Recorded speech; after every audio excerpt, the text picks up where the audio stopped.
Bismillahirrahmanirrahim. Assalamualaikum warahmatullahi wabarakatuh. Oke, anak ustazah kelas 5B. Hari ini kita akan belajar tematik ya, yaitu pada tema 2, subtema 3, pembelajaran ketiga. Jadi anak ustazah sambil melihat video ini, silakan disiapkan pensil atau penanya ya.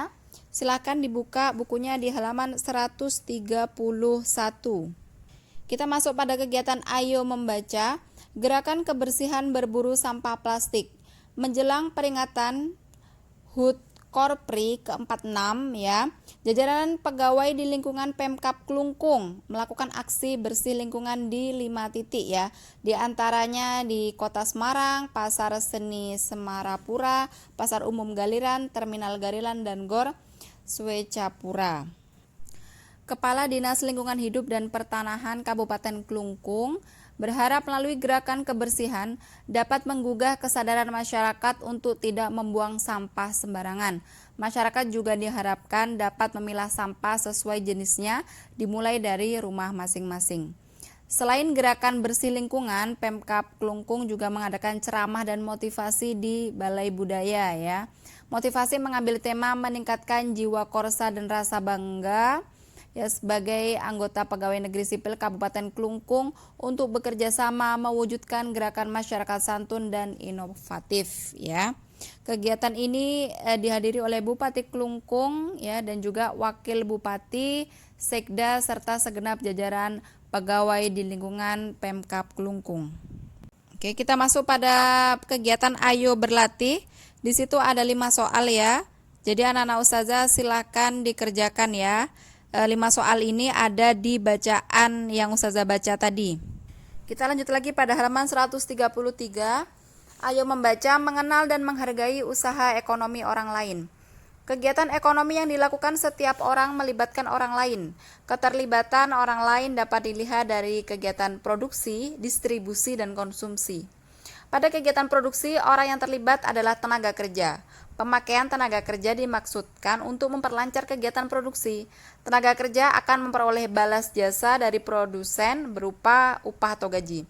Selanjutnya, barang hasil produksi akan disalurkan kepada konsumen atau masyarakat oleh distributor. Dari kegiatan penyaluran barang tersebut, distributor akan memperoleh keuntungan. Konsumen adalah pihak yang mengkonsumsi barang dan jasa untuk memenuhi kebutuhan hidupnya.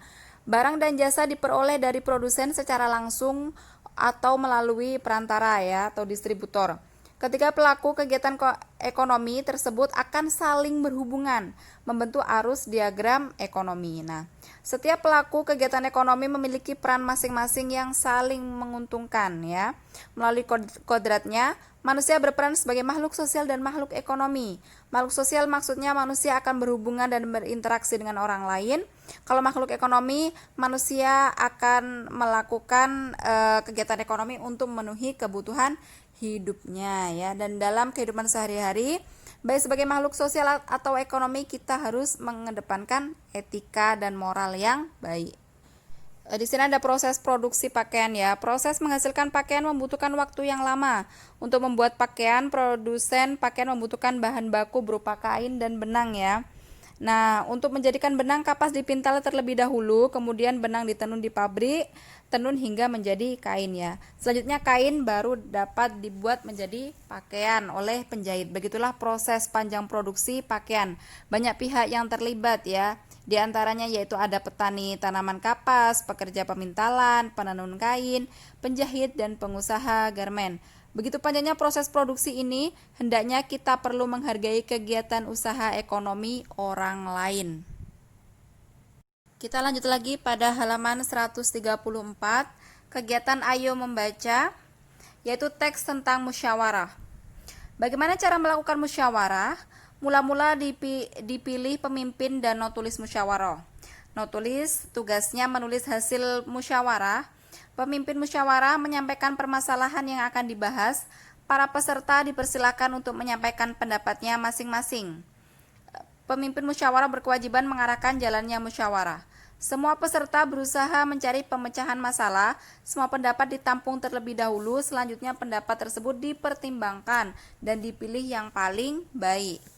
Pendapat tersebut harus menguntungkan masyarakat banyak.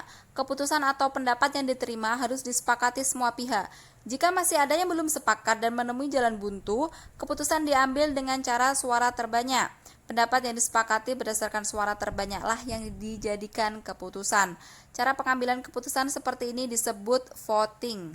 Dalam sejarah Indonesia telah dibuktikan contoh nyata para pejuang melakukan musyawarah untuk mengambil keputusan bersama, yaitu di sini pada awalnya golongan muda yang diwakili oleh Syahrir ingin agar proklamasi bisa segera dilaksanakan. Sebaliknya, golongan tua ingin agar proklamasi dilaksanakan setelah diadakan rapat PPKI terlebih dahulu. Namun perbedaan pendapat antara golongan tua dan muda tersebut bisa diselesaikan setelah tercapainya kata sepakat untuk melaksanakan proklamasi kemerdekaan Indonesia pada tanggal 17 Agustus 1945. Kita patut meneladani perilaku para pahlawan bangsa tersebut dalam kehidupan sehari-hari. Nilai-nilai yang patut kita ambil adalah musyawarah untuk mufakat. Selain itu, asas dalam musyawarah adalah bergotong royong ya. Dengan adanya asas gotong royong ini akan timbul saling menghormati. Kita lanjut lagi pada kegiatan Ayo Membaca di halaman 136. Di situ ada manfaat musyawarah. Di antaranya menambah wawasan dan kepahaman, menyatukan ide, pemikiran dan pandangan. Anggota merasa memiliki kedudukan yang sama, dapat meluruskan kekeliruan, terciptanya keadilan antara anggota, meningkatkan tali silaturahmi. Setiap anggota melaksanakan keputusan dengan rasa tanggung jawab. Oke, kita lanjut lagi ke halaman 137, kegiatan Ayo Berlatih ya. Di situ ada memberikan tanggapan terhadap pernyataan, ada 5 pernyataan ya di situ. Tanggapannya silahkan anak-anak ustazah dicentang ya di situ. Nomor 1 setuju, 2 setuju, 3 tidak setuju, 4 setuju, 5 tidak setuju. Oke, atau anak-anak ustazah memiliki pendapat lain, silahkan dicentang dan berikan alasannya. Oke anak-anak, di sini ustazah akan mengingatkan kembali untuk tugasnya. Di halaman 132 Ayo Berlatih ada 5 soal, silahkan dikerjakan langsung di buku paketnya. Dan halaman 137 cukup dicentang saja ya. Oke, baiklah anak-anak, sampai di sini pembelajaran kita melalui video ya.